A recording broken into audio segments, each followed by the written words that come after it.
Lend me your ear. I got something you need to hear. Turn the volume up so it's loud and clear. A podcast where we talk about politics and culture unscripted, no limits. Like a 504 soldier, we're not pretenders, ain't no agendas. Our only plan is to keep it 100 and do it for the fam. Yeah. What up, what up, what up? What's going on? I'm 6 Mil, keeping it true. It's your boy KG. Welcome to episode 35 of For the Fam podcast. I don't think I can piss you off with this one. We got several choices. Okay. We had Ricky Henderson. We could have gone with Kevin Durant. I'm going to stay on the south side. This is the Big Hurt episode. Frank Thomas. I can't argue with it. I was going to pick Reggie Lewis. That's what I was thinking was Reggie Lewis, but I cannot argue with the Big Hurt. That's a good pick, actually. Yeah, so anyway, bro, what we going to get into today? So today we want to talk about something that the media doesn't talk much about, and that is missing Black children. Missing Black children. All right, man, let's go. Let's get into it. When I first started researching this, I was coming at it from a statistical angle, and there are statistics that are important, but I don't want to quite focus on stats as it relates to missing Black children, because and this is why I don't want to focus on the stats, y'all, because the stats will say that most of the cases are resolved, like 90% of the cases are resolved rather quickly, but that remaining 10%, we can't look at that as just a stat and go, well, 90% is pretty damn good. No, that 10%, however many families are encompassed with that 10%, those are still families that are missing a loved one, families that will never see a loved one again, most likely. So I don't want to get bogged down with stats. So I changed up my research, and trying to see where exactly do I want to start with this. Go ahead, bro. Now, I do have some statistics. Okay. However, I don't think mine are separate, opposite of what you were just talking about. Because I know exactly what you mean. Well, I mean, 90% of them are solved. Well, yeah, most runaway cases are resolved within 24 hours because the Correct. kid comes back home. Correct. That don't mean that the family wasn't out of their mind for the 24 hours. Correct. So I do have some that just show the disproportionate level of media coverage and police officers, getting involved with the cases. Okay, cool. Well, I will start off with one stat though, and that's the significance of the fact that young Black youth, and this isn't just about girls, this is boys and girls. Young Black youth make up about 14% of the U.S. population, which is the same as Black people, right? So, excuse me, that makes sense. But here's the stat that's important in that. A third of all missing children reports nationwide are Black children, from being 14% to 30 to 35% of all missing children cases. And that's significant. Yep.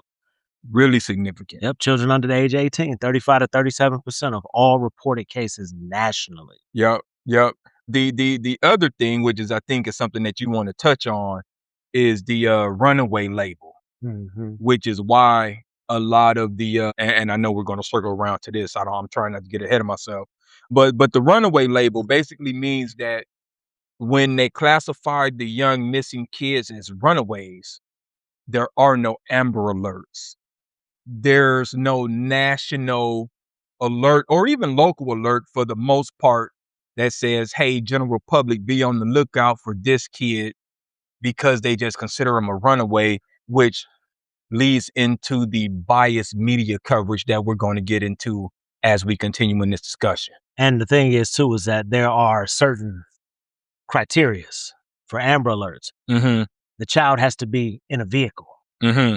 If the child was not reported in a vehicle, as well, there's not going to be an Amber Alert. Mm-hmm. Because the reason they do the Amber Alert is, okay, let's put these up on the highway. Right. We've seen it plenty of times Right. driving around or on your phones. So that's one requirement. I know that there are a couple of politicians on both sides of the aisle that are trying to change some of those things, because it's like, okay, so just because they're not in the car don't mean that they're not in danger. Yeah. And then there's the Ebony alerts, which California instituted, I want to say a year ago, 2 years ago. They instituted the Ebony alerts, which basically means it's a special alert for missing Black children. Now, it's just in California, I think at this point, but I think some other states have proposed similar legislation. But at least California does recognize the bias in the coverage. And there's other things that I want to get into, but I don't want to, take up all the airtime. So the word that has been used forever is missing white woman syndrome. Yep. Here's the crazy part. White children represent about 54% of all cases nationwide. But they have 88% of the media coverage. Whereas we discussed a second ago, Black children, 35%, and only 7% of the media coverage. Yep. And we were talking on the phone the other day. I was trying to remember the young lady's name that was missing. It's at the same time as Gabby Petito. Her name was Raja McQueen. Okay. And she was also missing at the time as Gabby Petito. And her case in Cleveland was like, well, in Ohio, was getting coverage everywhere. And then when Gabby Petito happened, all the coverage stopped, even in Cleveland. Interesting. It almost came to a halt. Yeah. Now, keep in mind, we've seen documentaries already about Gabby Petito. Yeah. Which, horrible situation. That shit was horrible. But we can't continue to sacrifice, well, that child is more important. Yeah. And let's just state for the record, we are not saying that this is a problem that's unique to young Black children. Any missing child is a tragedy. Absolutely. So we're not saying that one outweighs the other. We're just basically saying that the missing Black children do not get the same attention as other children. Which, by the way, the title of this episode is Missing Black Children. Correct. It's not all children. Correct. But we got to state that for the record. Yeah, no, you're right, bro. The missing white woman syndrome is one of the reasons why they have the biased media coverage, or the underrepresentation in the media, and also the adultification of Black children, which basically means that the general public, and I know you guys have heard this stuff before, how they always make it seem like young I, man instead of child. I talked about this a couple of episodes ago when I was talking about the Blacks are Viltrumites. The perception that Black people are stronger, bigger, tougher, all of those idiotic stereotypes, well, they applied that same logic to the missing children. So it's kind of them going, they'll be okay. Because they're Black. For no other reason. They'll be okay because they're Black. So that's another reason why there is a bias in the media coverage, and as far as giving it proper assignments from law enforcement to try and recover or find the missing children.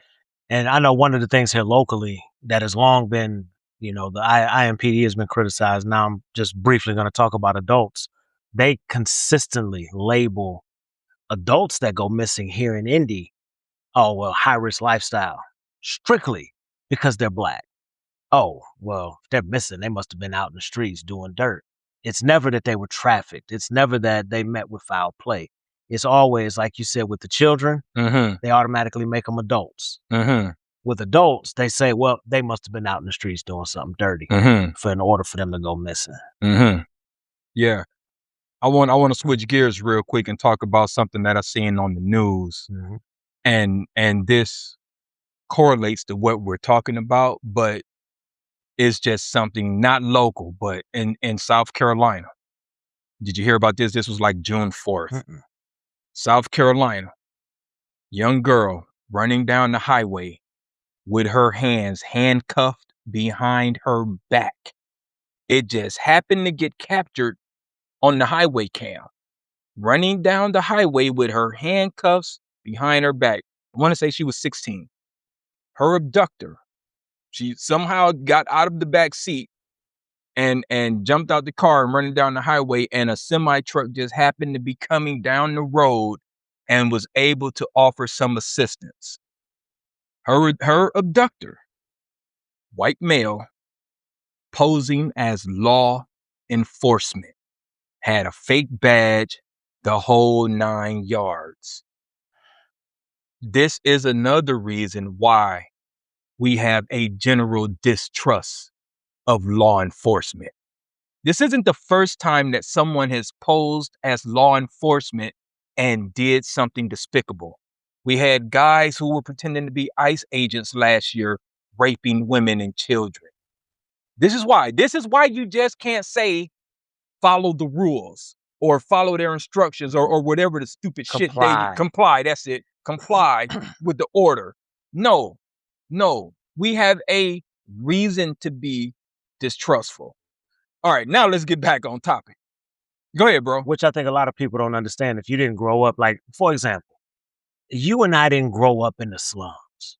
No. We did not. We come from good families. Yes. We didn't really want for much growing up. We had what we needed. Mm-hmm. But when we stepped outside of them doors, it was a whole different world. Absolutely. It didn't matter. The police I've been stopped plenty of times with the police. I've been questioned, walking down the street. Absolutely. Who are you? Where you from? Where you going? Absolutely. I'm going home, minding my damn business. Absolutely. They escalate things. It's not all of them, because we knew a lot of the cops that patrolled our community. Yeah, without a doubt. But yeah, no, that whole just trust us. Nah, I'm good. Yeah. Let's talk about the human trafficking portion of this. Mm-hmm. And how there is a direct link between these missing children and human trafficking. And it's really sad because human traffickers recognize this very bias that we're talking about today. Mm-hmm. And they target the young Black children. Why? What is it that they recognize? They recognize that, one, there won't be any Amber Alerts. They recognize that the law enforcement coverage won't be the same for white children. So it's easier for them to traffic a young Black child and get away because they recognize the bias in the system. It's the same system that serial killers used to get away with killing prostitutes in the 70s. Because no one's going to look for them. Oh, it's just a prostitute. It's how the dude in Alaska that they made the movie, they call his nickname was the Butcher Baker, that was taking those women out in the middle of nowhere and killing them. Taking them up in his plane, flying them somewhere, killing them, and they all just disappeared. Ended up killing like 9 women. But same thing. These were all people that moved to Alaska trying to make more money back in the 70s and 80s. Mm-hmm. Never got reported. Yeah. It's not a coincidence. Let's just put it like that. It's not a coincidence. Now, there is one thing that I also want to clear up. And I chuckle because I was into my conspiracy bag.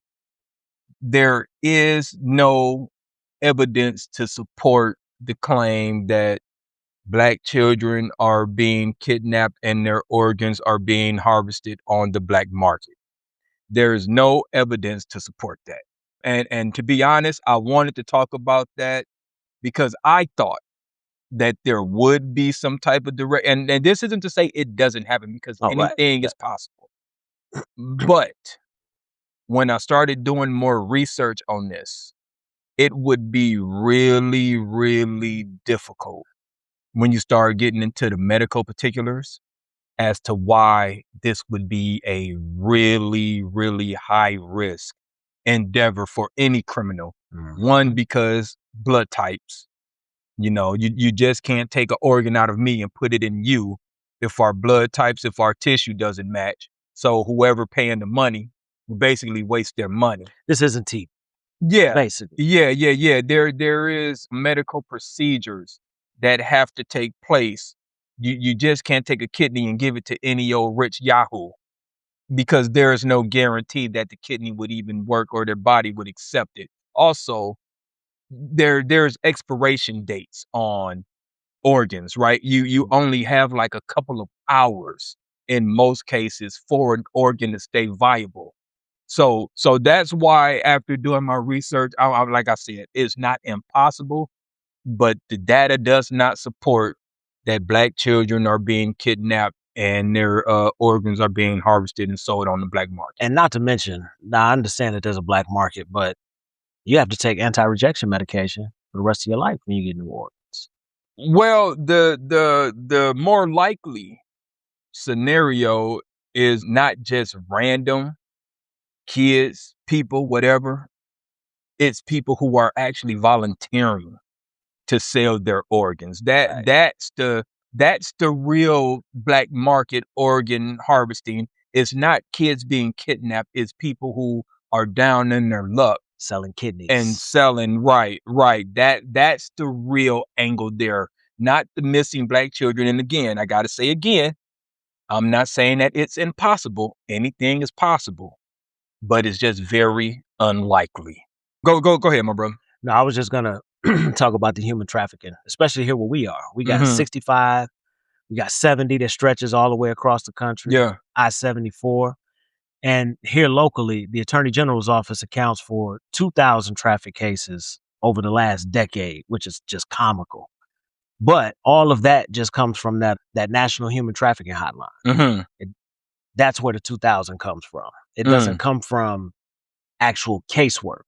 Because I bet if they did the casework, you'd probably be looking at 5,000, 6,000 people. Now, some of those people might be perfectly fine in other states. We've seen recently the lady that went missing for 35 years, they found her in North Carolina. And when they talked to her about it, she said, yeah, I just didn't want to be a family woman anymore. She just walked the hell away. Interesting. Was gone for 35 years, listed as a missing woman. And she was perfectly fine, working, everything. So it happens. But that's the problem in a lot of law enforcement is they take it as, oh, they just walked away. Yeah. So it's one of the biggest issues, in my opinion, in law enforcement across this country, not just in certain places. It just does not get taken seriously enough. And then if you go and watch like some of these documentaries or listen to these podcasts about missing people, it's always that one detective that says, nah, something ain't right. And then you hear about the chief is telling him, nah, that case is dead. This case, that person ran away. And then 5 years later, that cop has discovered that person was trafficked or killed.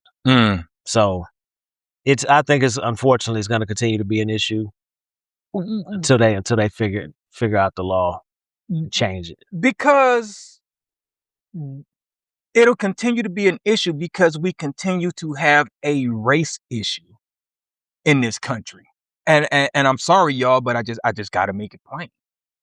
As long as racism exists and persists within this nation, we are going to have these same issues, not just as it relates to missing children, as it relates to unsolved murders within the Black community, as it relates to being targeted, like you were just speaking about. All of those things are racial issues. All right. And I'm not saying that every cop is racist. I'm not saying every police department is racist, but do some research. All right. The data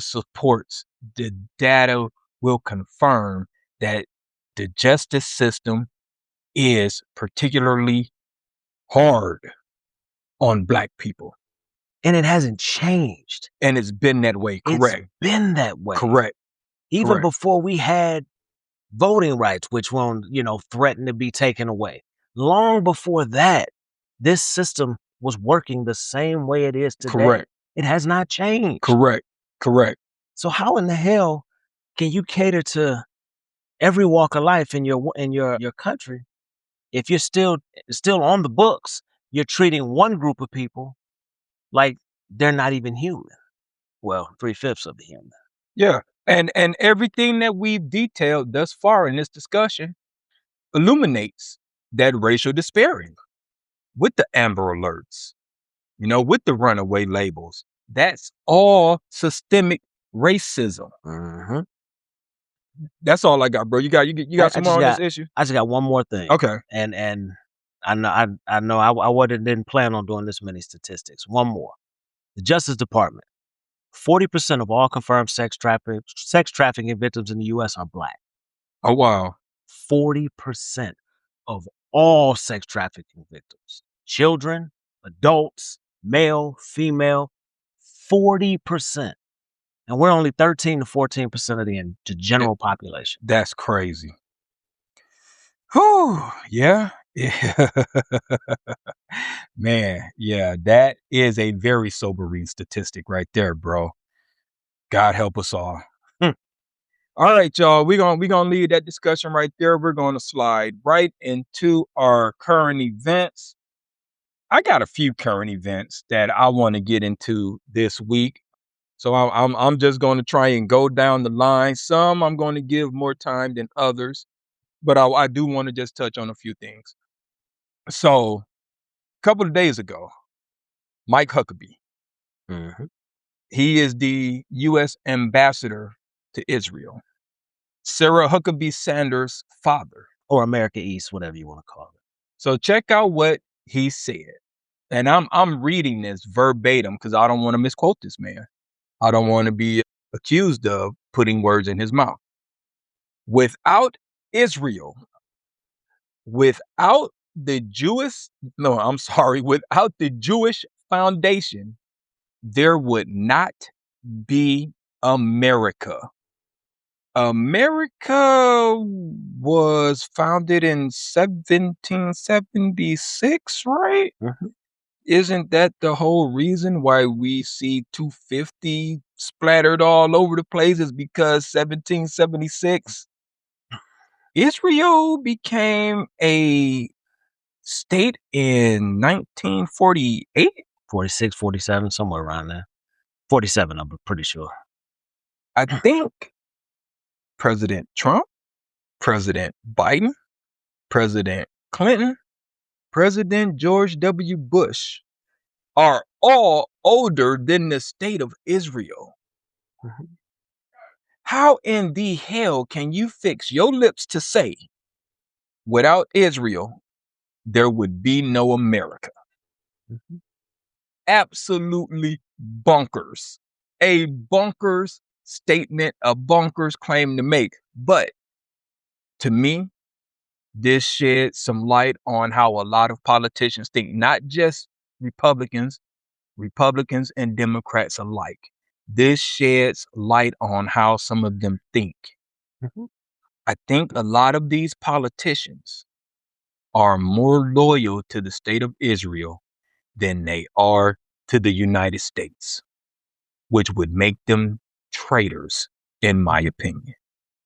Crazy. Just a wild thing for this dude to even utter. So here's what someone who didn't agree with you would say as a rebuttal.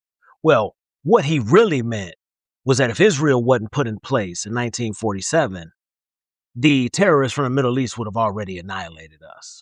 I guarantee you, give it a week or so, somebody's going to come out and say that exact same stupid shit. Watch.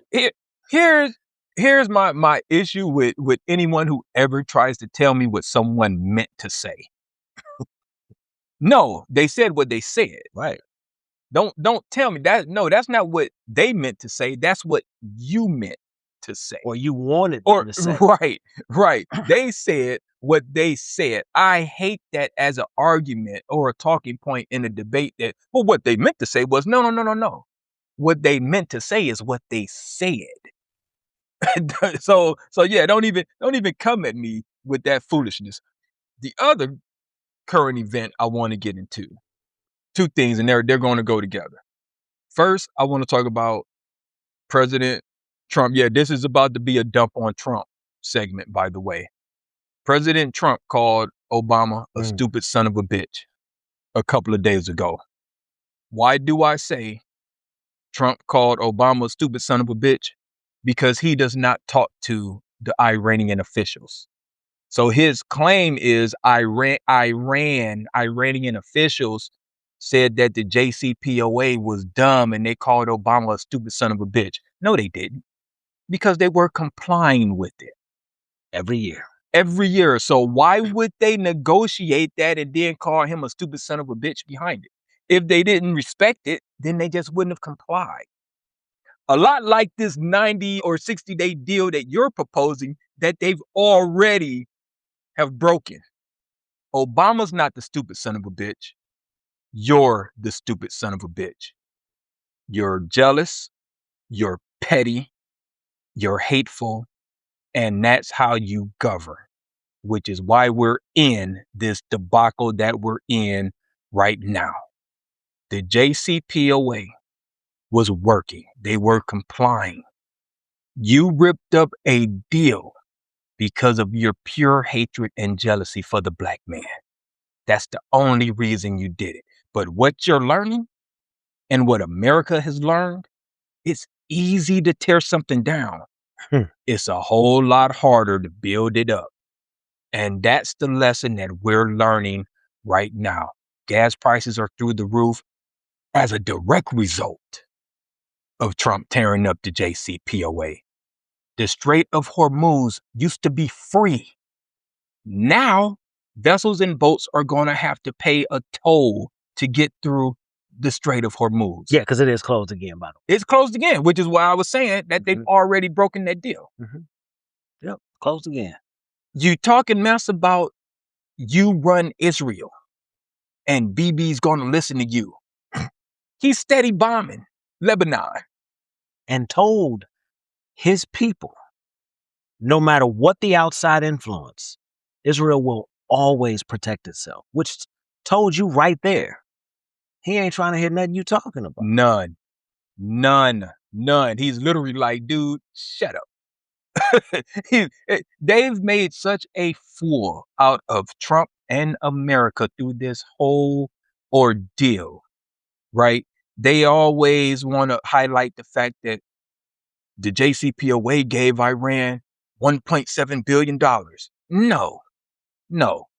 What we did was we gave them their money back that we had seized since the 1970s. 1978. And we added on a little bit of interest. You want to talk about what that is? Because somebody going, no, we ain't had that money since 1978. For those that don't know, we were selling weapons. And then there was an overthrow of a government. We overthrew their government. Yeah, we helped. Yeah, absolutely. But no. There was a revolution after we placed the Shah in power. Correct. Then there was a revolution of Ayatollah Khomeini, and we had their money. Obviously, we weren't going to ship weapons during a revolution. We have held on to that $1.7 billion since 1978. They sued us in international court and won. Right. And we sent their money back to as them. Part of the JCPOA, the deal Obama brokered. We gave them their money back, but on pallets, which is what a lot of Republicans were like, man, he loaded up pallets of money. Yeah, it's their money. Yeah. But this new deal, these fools can get up to $300 billion. With the B, y'all. $300 billion. What do they call it? Like a reconstruction fund? Give me a break. So you're not getting the enriched uranium. The Strait of Hormuz is still closed. You blew up half of a country. Now we got to pay to rebuild it.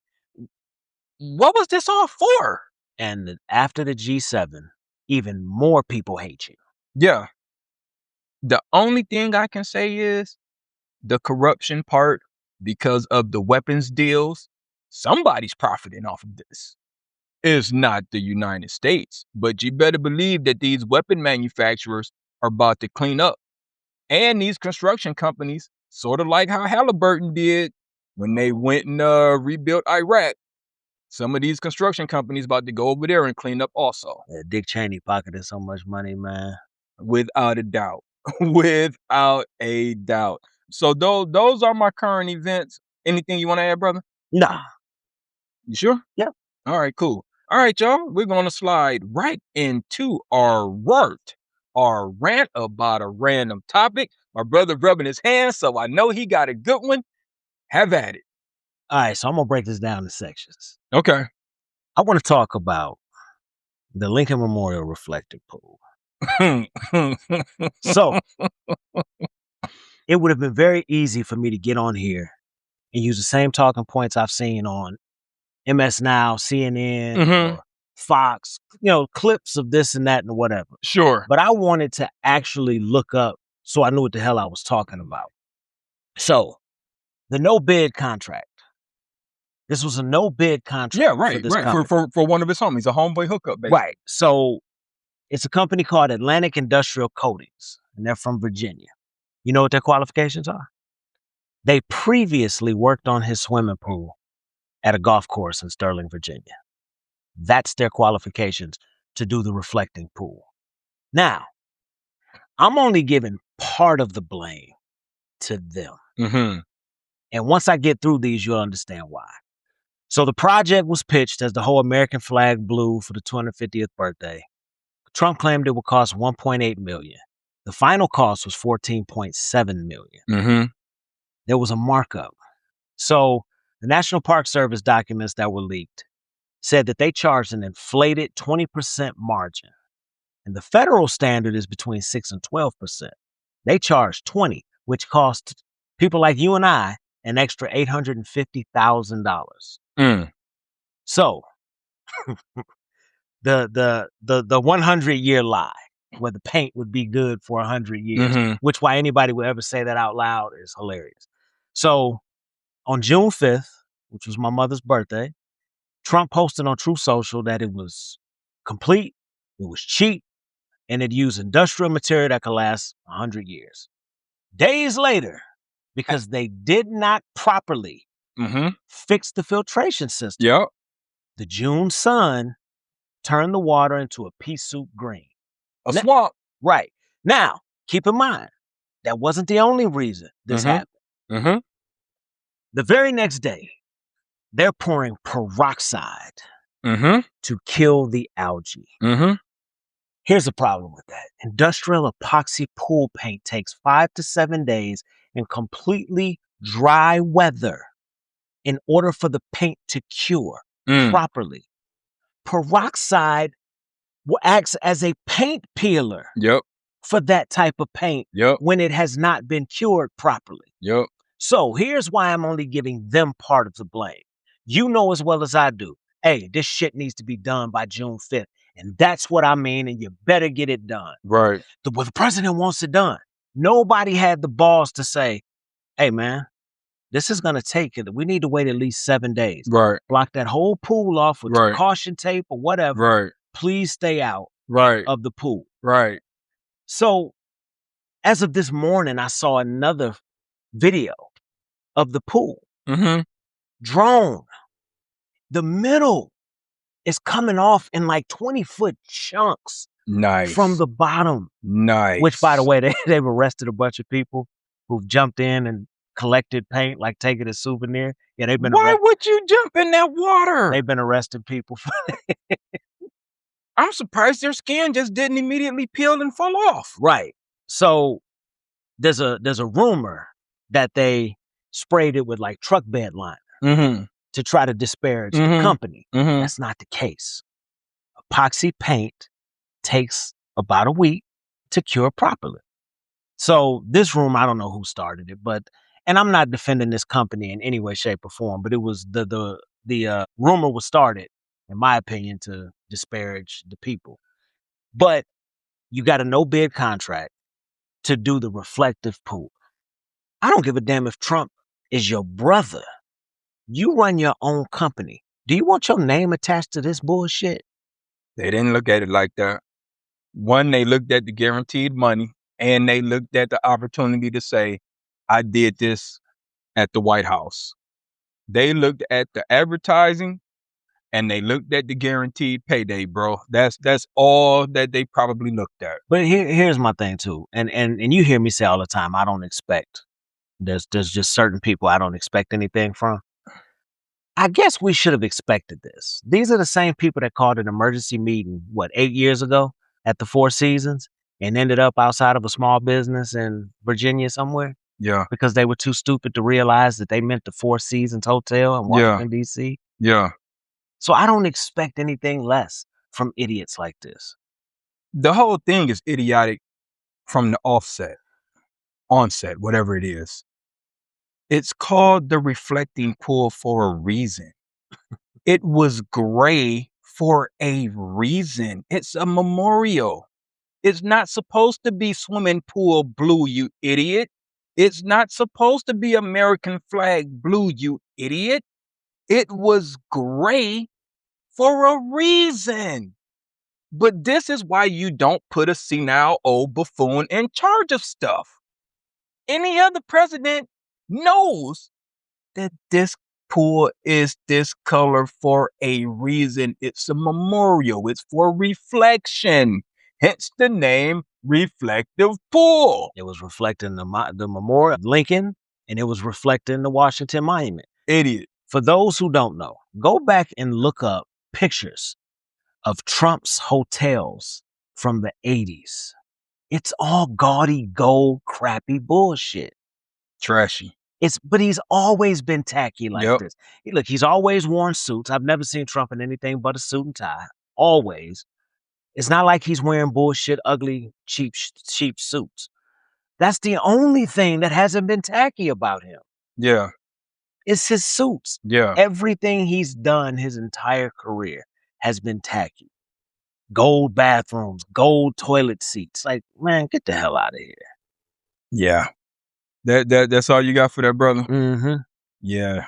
Yeah, it is it's shocking. When you actually get into the nuts and bolts, sometimes you just, at least I do. I just don't understand what's the appeal. When you see how many blunders, how many self-inflicted wounds this guy like causes himself, you go, what's smart about this guy? Nothing he does particularly makes any sense. How can you call him smart when everything he touches turns to shit? The only thing he's good at, sort of good at, is corruption. And the reason why I say sort of is because everyone knows about the corruption. Mm-hmm. So you're not really good at it. It's just that the elected officials won't do anything about it. If he was not elected president, and I say this with full, like, I'm gonna stand on this, he'd be in jail. He'd have been in jail a long time ago had he never been elected president. That's what the whole second term is about, though. Yeah. Yeah, him not going to jail. I when it's all said and done, if he doesn't get impeached and removed from office, he's going to try and pardon his whole cabinet because he knows that they're all criminals at this point. He's going to try and pardon them all. But you know what the next president should do? I don't give a damn about that. Y'all going to jail. Y'all not getting away. Y'all going to jail. Anyway, for my work, I'm gonna do something a little different. I'm going to cosplay as a Hollywood casting director. All right. So bear with me, y'all. So Idris came out earlier this week, or maybe it was late last week, and basically said that he doesn't want to be James Bond. Oh, I think I saw that. And his reasoning is he doesn't think the world would accept a black James Bond. Now, personally, I think he's too old to be Bond at this point. We're gonna get 1 movie, 2 movies out of him at the most. I think he missed his opportunity. Maybe Damson Idris.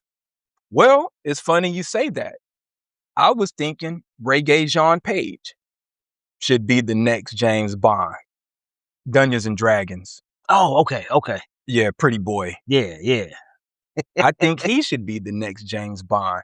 And for all of the people who say James Bond is supposed to be white, you have to do some real mental gymnastics to make yourself believe that 5 different James Bonds are supposed to be the same character. That's the first thing, right? No one thinks that every James Bond is the same character. You can't explain that. the same guy who was whooping ass in the 1960s as Sean Connery is supposed to be the same guy whooping ass as Daniel Craig in the 2020s. There is no logic to justify that. So there is one simple throwaway solution to this James Bond can't be black. All you have to do is go, James Bond is a moniker. James Bond is a code name. James Bond is a persona. And therefore, anyone can be James Bond /007. Problem solved. Now you don't have to worry about he was written as a white character, et cetera, et cetera. One simple line fixes all of that. Yeah, and I think it should be Regé-Jean Page, but I didn't consider Damson Idris, and that would also be a good choice. Yeah. I just looked him up because I know the name and I know his face, but I'm like, let me look him up. Yeah, he'd be a perfect James Bond. Yeah. But and you can get 4 or 5 movies out of him because they're young enough. Yeah. Which is why I'm saying Idris can't do it, because I think he's too old at this point. But even the last Bond, when we brought in Daniel Craig. No. What's her name? Oh, the sister who's Right. 007. She was also 007. Yeah, correct. But I remember people flipping out about Oh, that. they How totally could she flipped be a out. 007? It's like Right. 007 is a status, and they even explained that in the movie that the 00 is a status. It's a rank, if you will. But if there's anyone that has thought that the same character from Sean Connery to now has been the same person, you're an idiot. That's just weird as hell. Yeah. That you haven't figured out that. Yeah. You're an idiot. Yeah, that's just his moniker. Yeah. Yeah, I'm James Bond. Yeah. So that's the first casting decision that I want to make. The second casting decision I want to make is Mahershala Ali. His Blade movie has basically been scrapped by Marvel. I think it's been 5 years since they announced that he was going to take over. It might be longer. Well, just like Idris, I think Mahershala is now too old. So even if they started to do a new Blade movie, I think Mahershala is too old for the part now. I mean, both of these guys are in their 60s, right? Mm-hmm.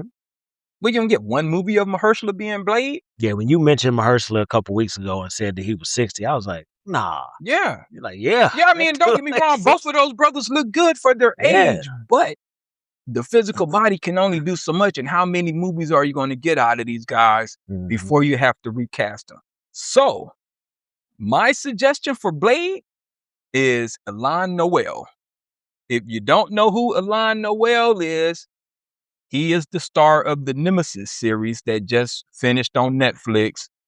He was on, It's a Ray show that was on HBO all those years. Oh, Jesus. I know. Oh, man. I know.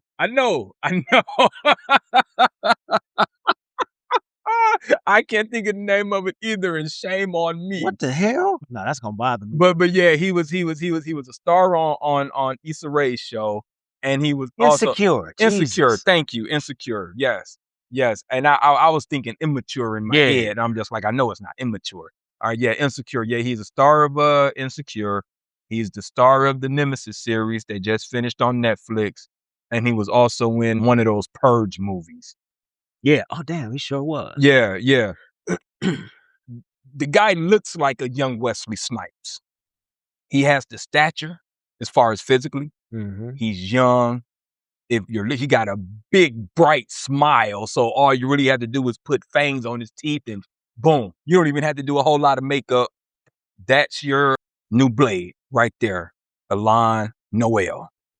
I'm done being a casting director. I'm just saying, I think those are some simple solutions. But I would really, more than the Blade, I would really like to see Regé-Jean Page as the next James Bond, as a huge Bond fan. Yeah, I can see that. I would like to see him. If you're going to do it, it doesn't have to be Idris. He's not the only black guy that can be James Bond. Yeah, I would like to see Regé-Jean Page as the next James Bond. Make it happen, Hollywood. Make it happen. There you go. He's good looking.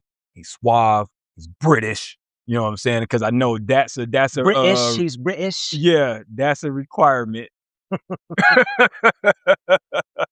which is crazy because people were like, why can't Denzel be like, because Denzel's not British.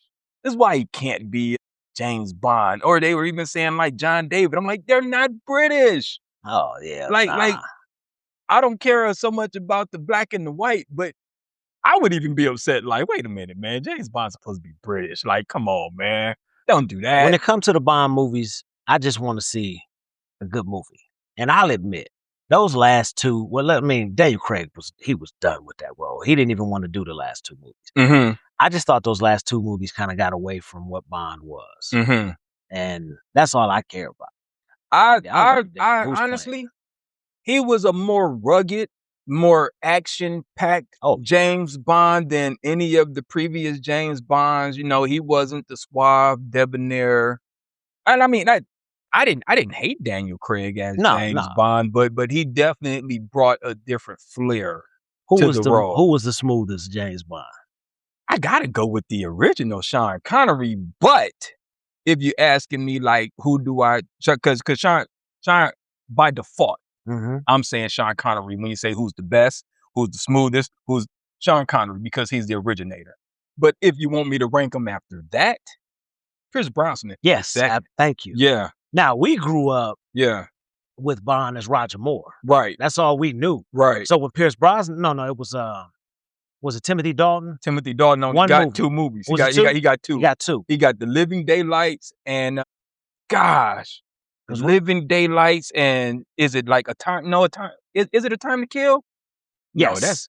No, is it? Yes. Okay. I know he got The Living Daylights. Yeah. But I know he got two. Timothy Dalton got two. But when Pierce Brosnan came along, everything was smooth. I was like, oh, this brother's smooth as hell. Perfect. Yeah. Perfect, bro. And a lot of people love Roger Moore, but a lot of his movies were like campy. Yeah, they were. I'm like, man, I mean, yeah, he's Bond, he's smooth. I'm like, but this is almost comical. Yep. And then Pierce Brosnan came back and added that smooth, I can get any woman type. Yeah. Pierce Brosnan is definitely number 2 on the Bond list, in my opinion. And then the Bond girls, like the fact that you're getting like top-notch actresses. Right. It's like, oh, wow, they got Halle Berry? Right. But I think that's the reason why they don't want a black James Bond. I think that's the real reason.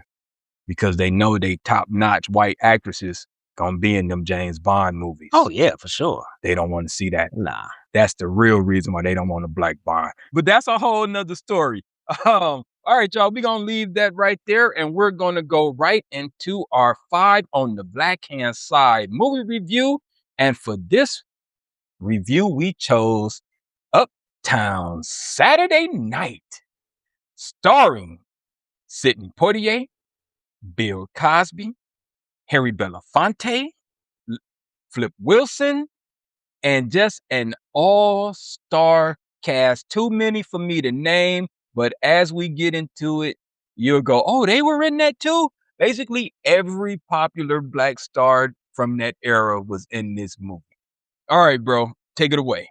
So I got 2 things. So the whole premise of the movie, Steve Jackson, which was played by Sidney Poitier, he's a hard-working, straight-laced steel worker.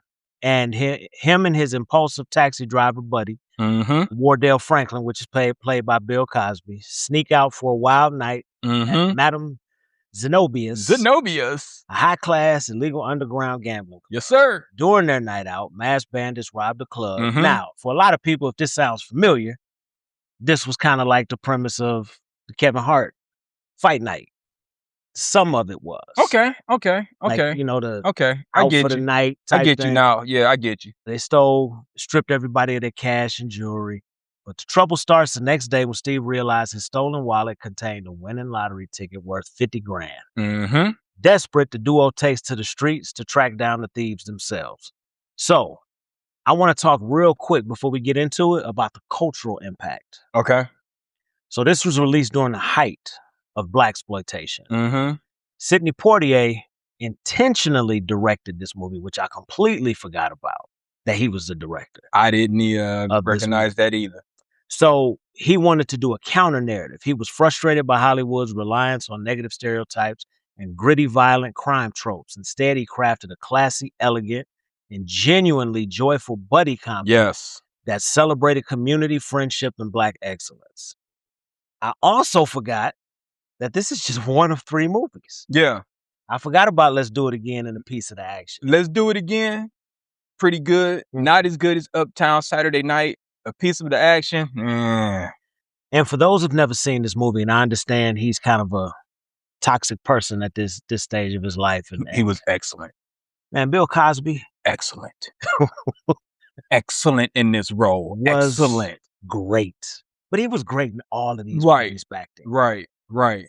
So, for the hip-hop heads out here, this is where Notorious B.I.G. Biggie Smalls got his name from. Uptown Saturday Night. Because the head robber, played by Calvin Lockhart, name was Biggie Smalls. Or Silky Slim. Thank you. Or Silky Slim, which is where Snoop got the alter ego Silky Slim with the tip of brim. Yes. So yeah, that's where they got those names from. Biggie Smalls and Silky Slim. Harry Belafonte, you probably won't recognize him because they put the cotton in his jaws to make his face look fat and distorted. But Harry Belafonte was Geechee Dan. Flip Wilson was the reverend at the church.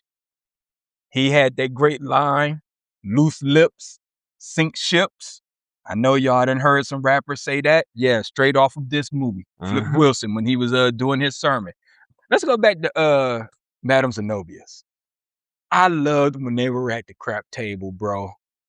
And Bill Cosby talking junk to that dude next to him. Oh, yeah. You know, and he like, every time my hand move, your hand to move. Come on, you my guy. I love how he was having fun with him, man. I also love the next day when Portier is sleeping in the recliner. And his wife is like, are you dreaming about me? And his face changed and she smacked the shit out of him. So one of my favorites was Richard Pryor. Just the fact that they hired this fool, and the whole time he wasn't doing nothing but plotting, getting the money, and get the fuck up out of Dodge. And then they were like, why you hustle me? And he like, why not? and like you mentioned, Harry Belafonte, like that was a Marlon Brando impersonation. That makes so much sense. Yeah, now the voice and everything, man, good catch, brother. Yeah, good catch. Okay, that makes so much sense. Yeah, it was a Marlon Brando impersonation. The Godfather. Yep. Okay. The skinny mustache. Now I see it. Now Italian. Yeah. Now I see it. Okay, that makes so much sense, man.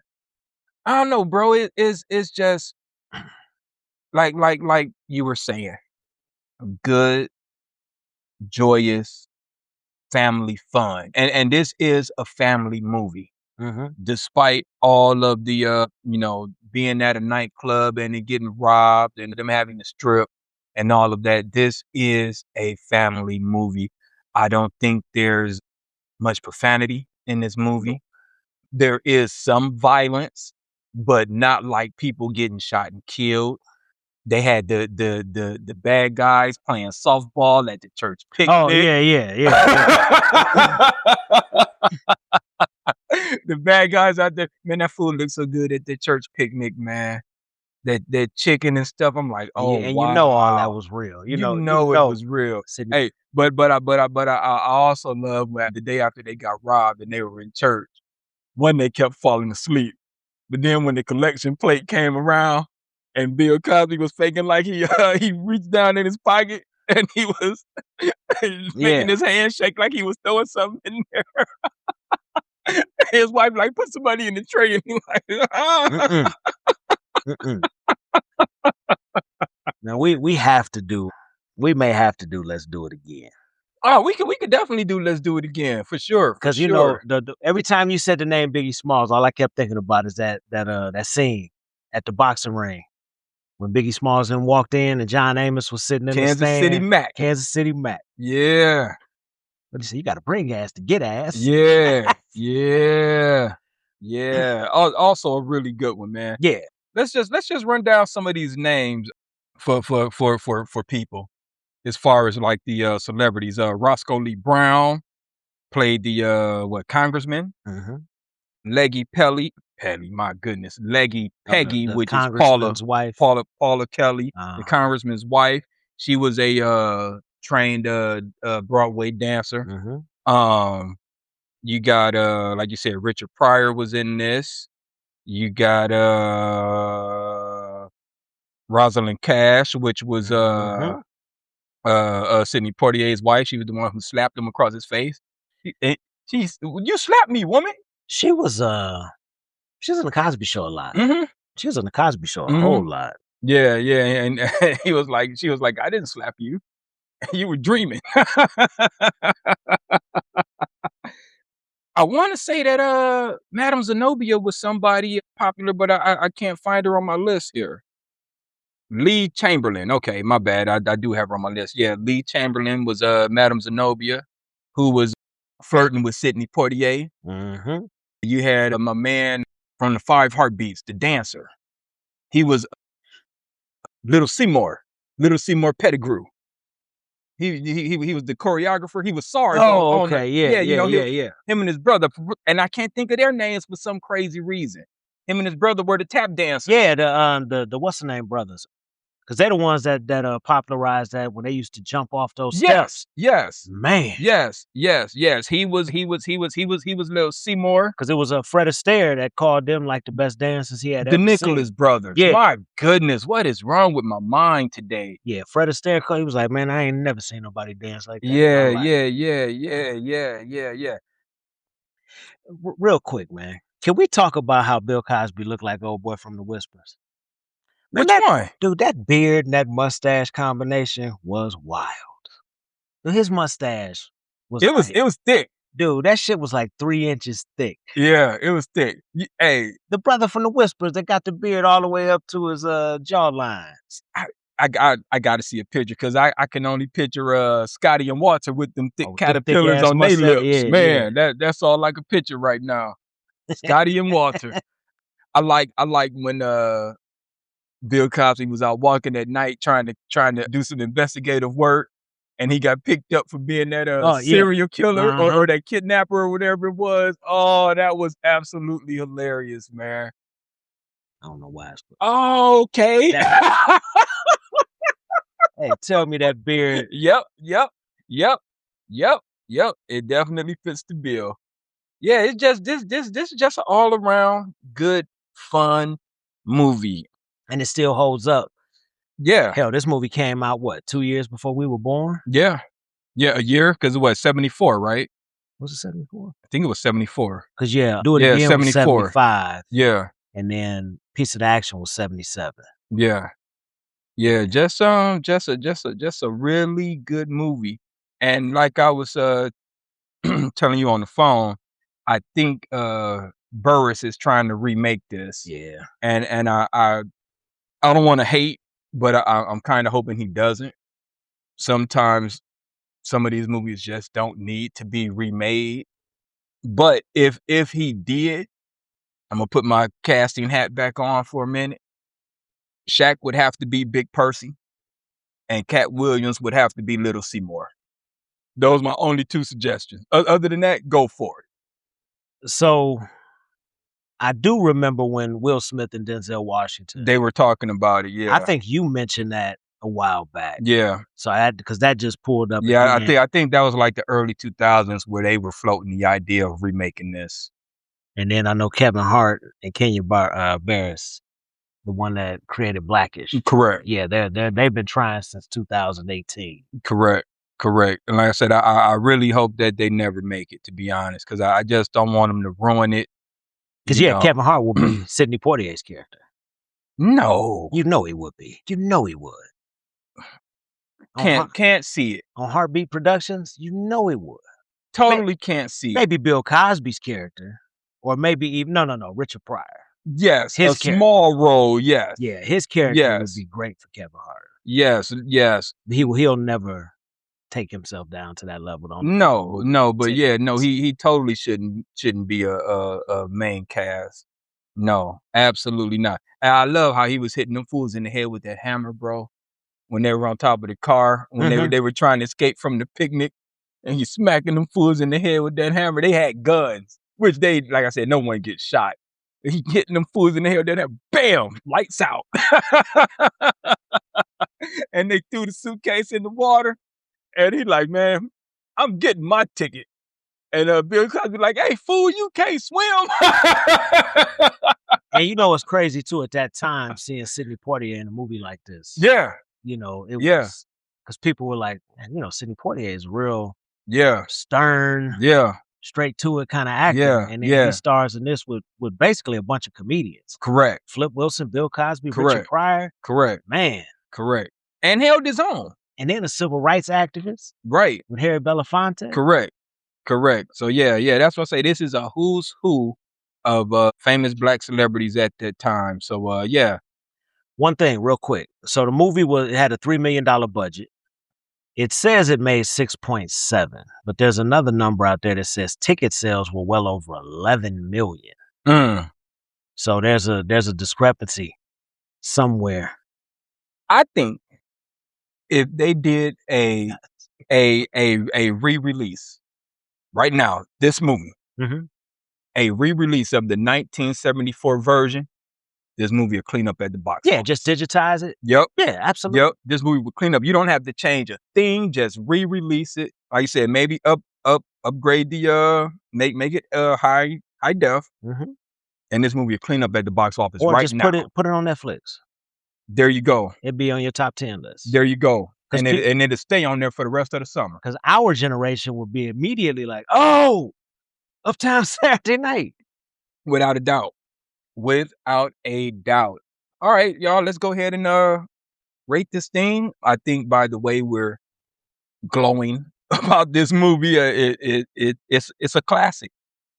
It's a classic. 5 high fives on the black hand side. All day, every day. Yeah, it is a classic. I said, please do not remake this and mess it up. If you do remake this, give it the tender, loving care that it deserves.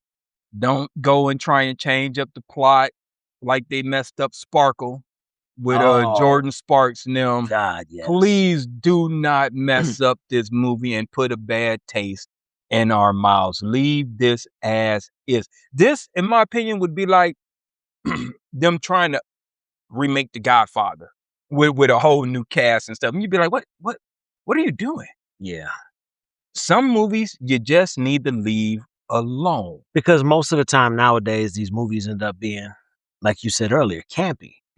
Or just, it's like, hey, I understand y'all trying to go away from, it's just the way the movies are shot. The cameras they use, the angles they use now. Everything is done like it's going straight to Netflix. It's not done like your typical movie anymore. Yeah, and I just don't think they would be able to capture the same essence as back then. Like you said, this was hot off the blaxploitation era. It was an alternative, an answer to we're not all pimps, drug dealers, hoes, thieves, etc. So yeah, there is the cultural slash social significance of this movie. So yeah, leave it alone, in my opinion. Leave it alone. Do not remake it. If anything, whoever got the rights to it, just re-release it right now and you will get your money. That's my opinion. All right, y'all. That's our 5 on the black hand side movie review. And now we're going to go into our closing monologue. My brother, the floor is yours. Appreciate it. All right, so I'm going to talk about a few things we talked about earlier. So Trump just signed a new preliminary deal with Iran. Now, Trump spent the last 10 years telling us that Obama's Iran deal was the worst deal in history. So what did he do? He went to France and stayed at the Palace of Versailles, which historically is where nations go to sign their surrenders. For those that are listening, if you don't know that, go and Google it and see. That's where we go. That's where people go to sign their surrender. The famous is the Treaty of Versailles, signed by Germany. And he signed a deal that critics are literally calling American capitulation. Correct. So the optics sent out by Emmanuel Macron posted a video, and Trump is sitting there aggressively scribbling with that stupid ass Sharpie. There are even reports, you'll love this, that he accidentally signed the Persian language copy. I mean, I guess when you're signing away $300 billion in frozen assets, and the only thing you're getting in return is a pinky promise, Correct. You don't really need to read the fine print. So we shouldn't be too hard on it, though. The president, that is. He's under a lot of physical stress. The White House just released his medical report. And apparently his routine checkup required, this is a real number, 22 medical specialists. That's not a doctor's appointment. That is a medical convention. It's not a doctor's appointment. You know what that is? Right now in the background, there is a Cubs game going on. He had enough doctors for an entire roster plus a designated hitter. So the report says he's in excellent health, but it also noticed he had severe bruising on his hands from frequent handshaking and taking 4 times the recommended dose of aspirin, which will do it, I guess, thinning the hell out of your damn blood. Correct. Which makes sense. If it was just signed, if I just signed a 14-point surrender document in a French palace using a Sharpie, I'd have a massive headache too. But hey, at least he got a 30 for 30 on his cognitive test again. So sleep tight, America. The country might be broke. The geopolitics are a disaster. But the guy with the Sharpie can still successfully identify a picture of a camel. One thing, just one question. Is it customary to take multiple cognitive tests? No. You take the test one time to prove that you're cognitive, and they leave you alone. If you have to repeatedly take a cognitive test, it's because you're failing. Either that, or you have a mental disorder that is directly related with the word that starts with an N and ends with a C. You are narcissistic. So therefore, you feel the need to do it over and over again to show people how smart you are. Right. Yep. All right, y'all. That concludes episode 35 of For the Fam podcast. We want to thank you guys for taking some time out of your busy schedules to rock with us, to listen to us. I got to give out my homework assignments. If you're new here, thanks for tuning in. Hope you enjoyed it. Share this with 2 friends. If you are a returning listener, thank you so much. We appreciate it. And now go and share this with 2 friends. You can find us on every major streaming podcast, platform, including YouTube, audio only.